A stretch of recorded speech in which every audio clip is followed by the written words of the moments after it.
বড় পর্দার রঙিন আলো, কোটি টাকার সিনেমা আর আলোচিত সংলাপ সবকিছু আপাতত পাশে সরিয়ে রাখছেন অনন্ত জলিল। ঢালিউডের এই নায়ক প্রযোজক এখন ব্যস্ত এক ভিন্ন মঞ্চে, যেখানে ক্যামেরা নেই, আছে কেবল টিকে থাকার চাপ আর সিদ্ধান্তের ভার।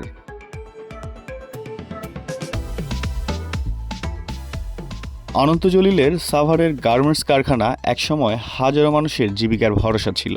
সেই কারখানায় একসময় কাজ করতেন প্রায় 12,000 শ্রমিক, কিন্তু সময়ের সঙ্গে সঙ্গে ব্যবসায়িক চাপে সেই চিত্র বদলে গেছে।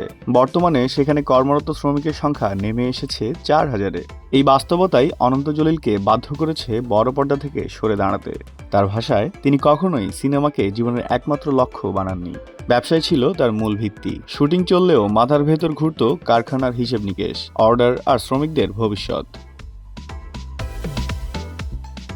বর্তমানে ব্যবসার অবস্থা অনুকূলে না থাকায় সিনেমায় সময় দেয়াকে তিনি দেখছেন ঝুঁকিপূর্ণ সিদ্ধান্ত হিসেবে। তাই চলমান বা পরিকল্পনাধীন কোনো কাজেই আপাতত এগোতে চান না তিনি।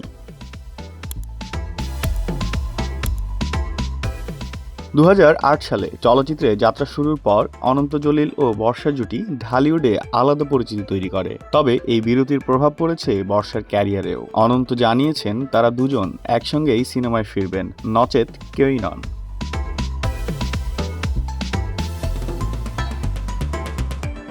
এদিকে মাঝপথে থেমে থাকা বেশ কয়েকটি সিনেমার ভবিষ্যৎ এখন অন্ধকারে।